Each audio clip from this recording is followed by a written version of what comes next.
Welcome to Longevity Unlocked. I'm Sherrie Austin, registered nurse and executive longevity advisor, or as I like to say, executive capacity strategist.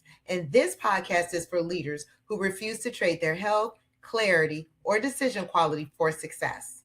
Here's the truth most leadership conversations miss: performance is biological. Your ability to think strategically, regulate stress, and make high stakes decisions is directly shaped by sleep, metabolic health, recovery, and nervous system stability. In modern leadership culture, capacity erosion often happens quietly. Nothing appears broken, yet decision quality slowly declines. Clarity fades, energy becomes inconsistent. And over time, leaders begin operating far below the level their potential actually allows. This podcast exists to change all of that. Each episode explores the physiology of leadership performance, how sleep, stress, nutrition, movement, and recovery shape cognitive capacity, emotional regulation, and long-term resilience. Sustainable leadership isn't about pushing harder.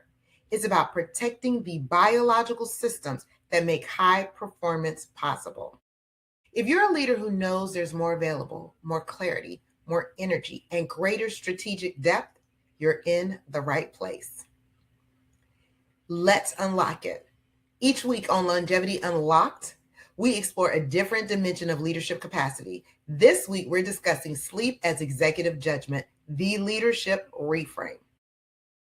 Today, we're talking about one of the most misunderstood executive performance strategies: sleep. And I'm not talking about sleep as recovery or as wellness, not even as health, but as executive judgment. See, the greatest cost of poor sleep isn't fatigue, it's compromised decision making.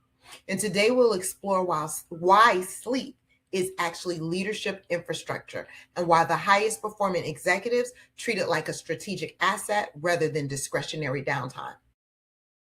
All right, so let's unlock why the traditional narrative is wrong, why executives often equate long hours with commitment.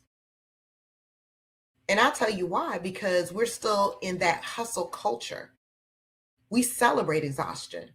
We celebrate being constantly available.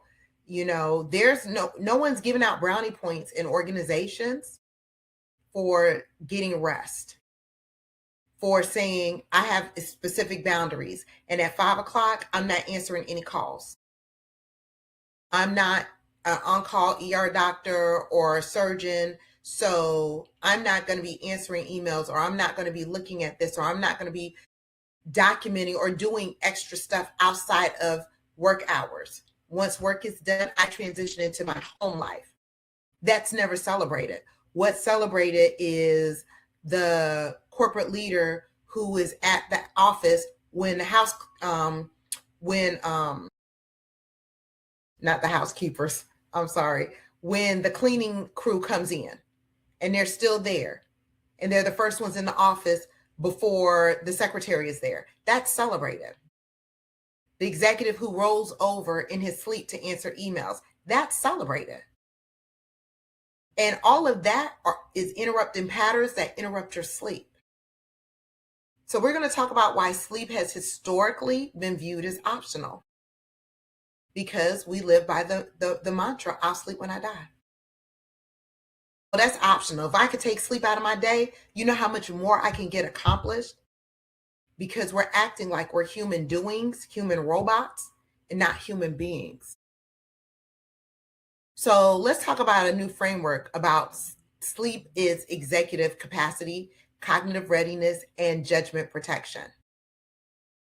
So let's start with what is executive capacity. So executive capacity is your ability to adequately, sufficiently be productive and handle the tasks that you have for the day. And the capacity is how much strength and sustainability you have in you to actually do that thing. If you're lacking sleep and you're in a state of chronic fatigue and depletion, you have minimal executive capacity. Cognitive readiness. That means you're not coming into the office or into the hospital wired and tired because you've rested. Your body has assimilated through the 6 cycles of sleep that we actually need at night. So that's what cognitive readiness is, that you have strategic bandwidth, that you're not emotionally dysregulated. You can think clearly. The same task that you used to do in 2 minutes is not taking 2 hours. That's cognitive readiness and judgment protection. What do you think your judgment is like when you lack sleep? They say lacking sleep and being tired and fatigued and driving is the equivalent to driving under the influence. Except instead of being under the influence of some type of intoxicant or drug, you're under the influence of chronic fatigue. You're under the influence of poor sleep. So sleep is judgment protection. This is where the conversation changes. When we stop asking how much sleep and start asking what our leadership requires. So let's discuss what sleep actually does for leaders. Like I mentioned earlier, emotional regulation. It's the same thing like if you're hungry. How you see those Snicker commercials that, they didn't eat, so they're hangry and they're acting out of control. That's what poor sleep does. You're not emotionally regulated. Your nervous system is totally dysregulated. So you're unable to handle adequately the stressors of the job. And in the beginning, you can. One night of poor sleep won't display emotional dysregulation, but several nights of poor sleep, when chronic insomnia and chronic fatigue becomes the new normal, that's when you start to notice that you have poor emotional regulation. You also have poor strategic thinking. Our brain does not forecast. It likes repetition. So when we're tired, it's not going to be thinking outside of the box. It's just going to be looking inside the box for the same familiar patterns, and that's what it defers to. So your strategic thinking is narrowed. And when you're running corporations, organizations, peoples, and teams, and you're responsible for millions and billions of dollars, you're paid for strategic thinking, not to let's do it the same old way or putting in the same data and expecting the same results. Memory consolidation. When we're sleeping, and this is why we need the 5 to 6 cycles of sleep. We need that cycle. We need 5 to 6 cycles of deep and REM sleep. That's why sleep duration and sleep quality is so important, because it's in that REM sleep, that rapid eye movement sleep, that you have your memory consolidation, that you're able to be more creative, that you have pattern recognition, and it stabilizes that. So you can remember what to do the next day. So your life doesn't look like, there was a movie, what is it, 50 Birthdays or something like that, where Drew Barrymore woke up every day and every day was the same because she had no memory consolidation. So she was repeating the same thing every day. And that's the purpose of sleep. And that's where brain fog comes into it, because you're not sleeping, you're having chronic insomnia. So your memories aren't consolidating. You're no longer able to be creative because you're tired. You can't even think that far. And that's where pattern recognition comes in. You can't recognize the same patterns. And this is a risk to your organization and to your leadership. I want you to think of sleep as risk mitigation. It's unfortunate that it's not a tool that's on a KPI that we monitor. Well, I monitor, but a lot of people don't monitor it. But I want you to get in the habit of having a personal dashboard for your life. And sleep is foundational. It undergirds your decision quality. So think of it as a risk mitigator. Like, that you would put on your seatbelt when you get in a car before you take off, because you want to mitigate the risk that if you get T-boned or hit by another vehicle, that you won't fly through the windshield. Well, that's what sleep does for your executive judgment. Your communication quality. your thinking is more strategic, so it's more broad. So you're able to handle discourse or situations without just going from 0 to 100. That's what sleep helps you do. Get poor sleep and see how you're responding. Just compare the two to a day you have great sleep and you're not tired, and a day that you're not so tired. You don't even want to communicate when you're tired. You defer to nonverbal cues, eye rolling, and ugh. So you need sleep to increase your communication quality. And also, sleep helps with learning and adaptability. And all of that happens in your realm, in your deep sleep. And your deep sleep is important too, because it clears out the lymphatic system, which is the waste system in the brain, and also helps with cellular detoxification throughout your body. So without that, you're not rested. It acts on a deep cellular level and helps rid the entire body, not just the brain, of debris. Every major executive competency depends on neurological restoration that occurs during quality sleep. What's the hidden cost of sleep debt? Let's think about it. Because, like I said, a lot of the hidden costs, they're not on dashboards. We don't chart them on KPI, so we don't realize it. So think about boardroom decisions. You have an important decision to make. The market is constantly changing, especially in the age of AI. I mean, something new is coming out like every couple of months. We have to stay on top of it. Lately, the stock market has been up, down, and sideways. So with sleep debt, and here, let's talk about this first of all. A lot of people think I'm going to make up my sleep on the weekends. You could probably make up one night of poor sleep, but when it is a chronic, consistent string of just poor sleep after poor sleep, night after night, month after month, year after year, there's no amount of recovery that's going to mitigate that unless you install a recovery system and start today. And then you'll slowly start chipping away at your sleep debt. So it can definitely affect you when you're making boardroom decisions, in negotiations, in conflict management. Let's talk about some conflict management. When I am rested, I notice that because my nervous system, because when you're rested, your nervous system is regulated, that I'm able to manage conflict a lot better. I don't go to urgently solving the problem. I pause, I take a breath, I think about the situation, and then I'll get back to it. I want to think about a situation that, occurred. When I was working in the ICU and, a patient went into cardiac arrest, and that's basically when their heart stops. Their heart stops, they stop breathing. And, we have a saying that time is brain. So if we don't get their heart back pumping automatically, which is return of spontaneous circulation, then brain cells start dying. So time is brain. And there was a nurse leader who was barking orders at me.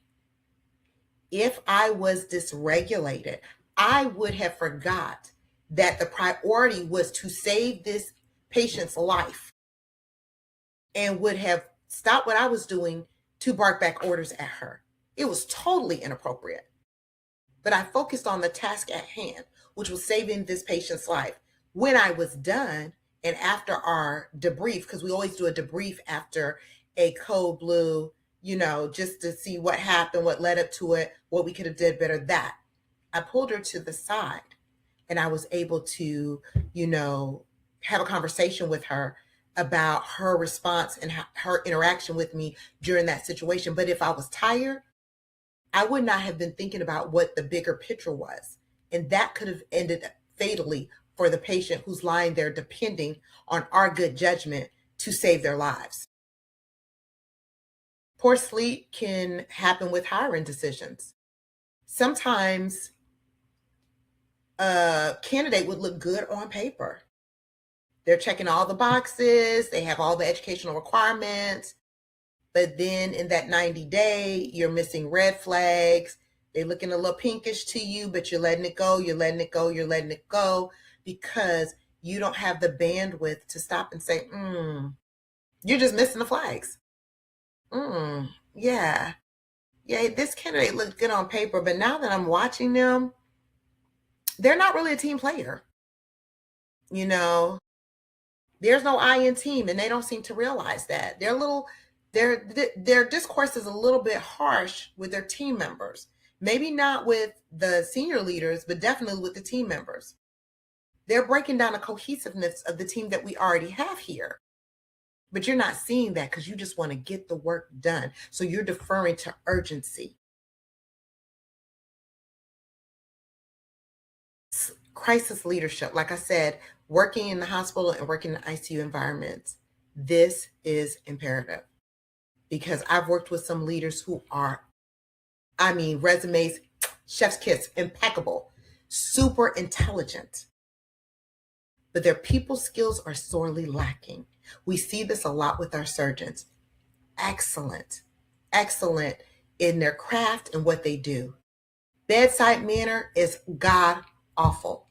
And a lot of the times the nurses are on standby to just comfort the patient and talk to the patient, because they go in there, they speak in medicalese, that's what I call it.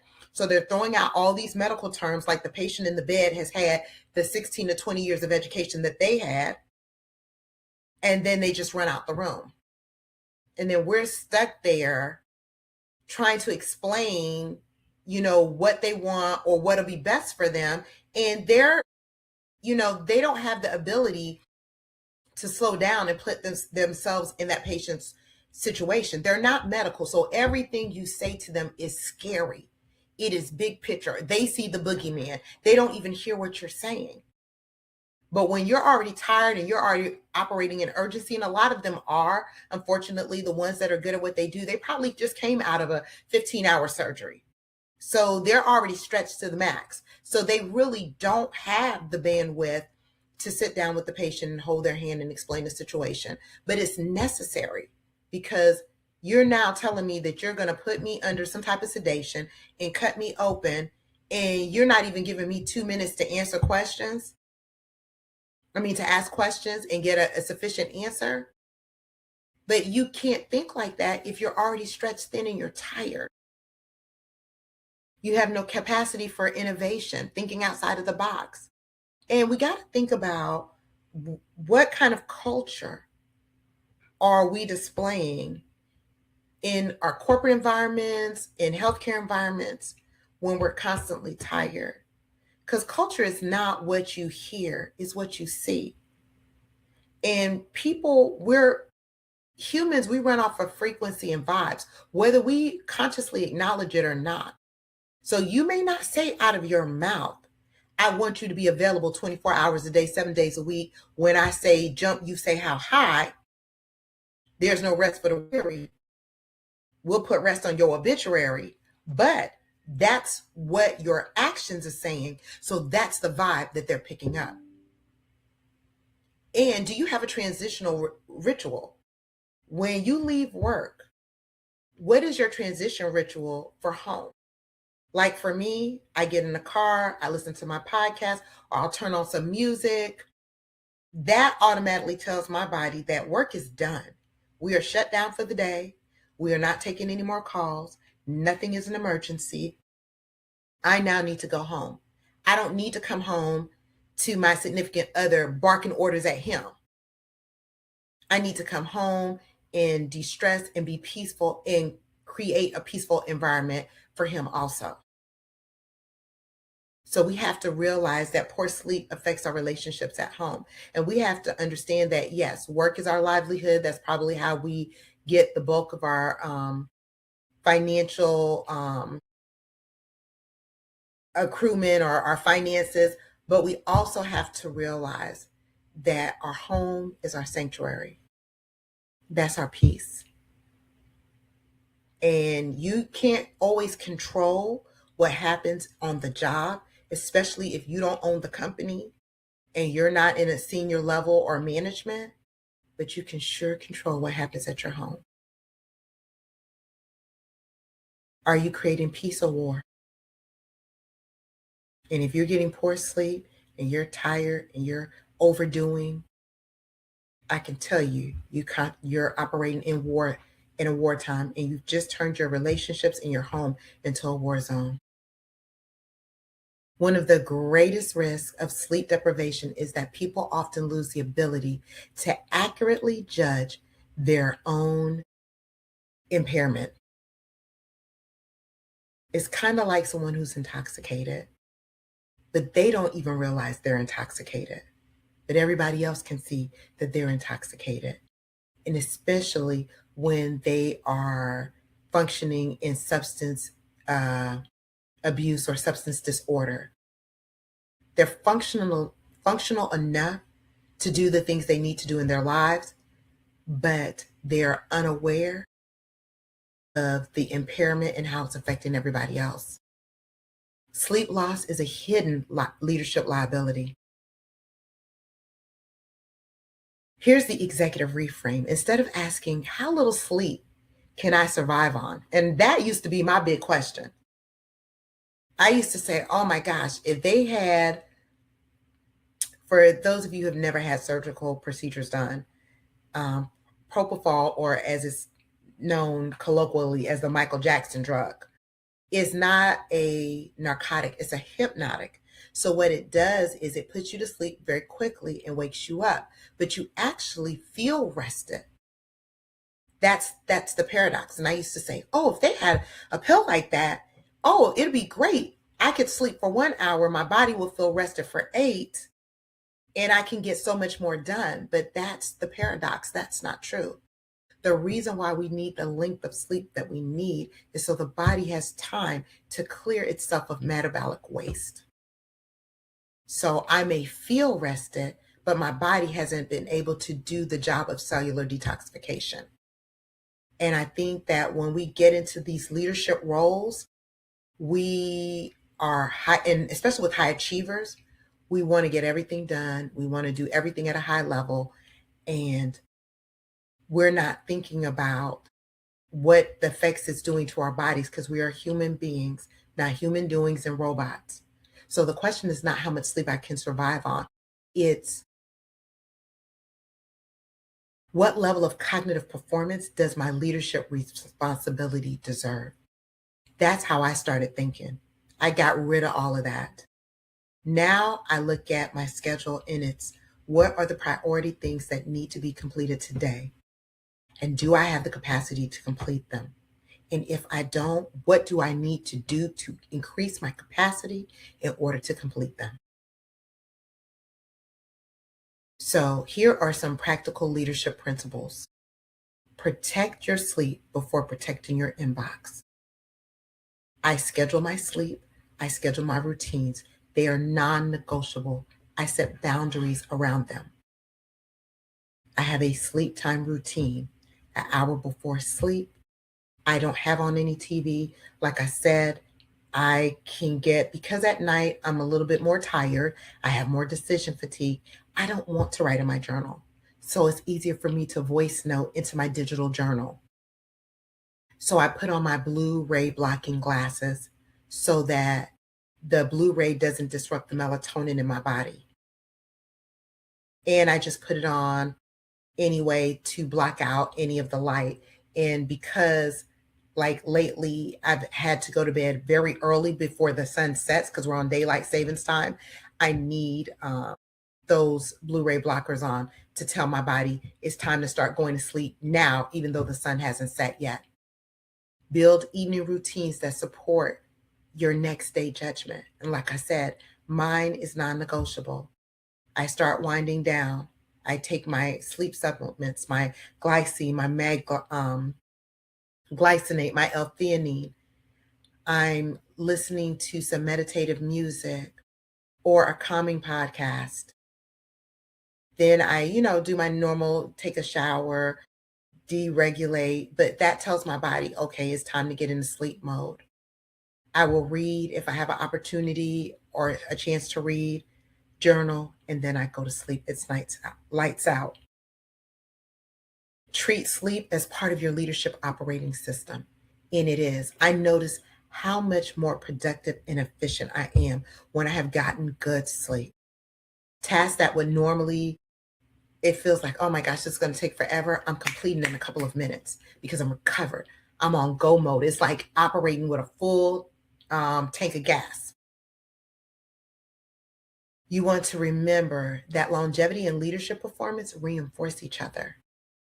So if there's a saying, and it's somewhere in the Bible, I don't know the exact verse, but it says that I think Paul was saying to somebody that I pray that your um,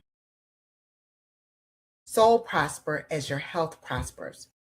Well, it's the same thing with longevity, health, and leadership performance.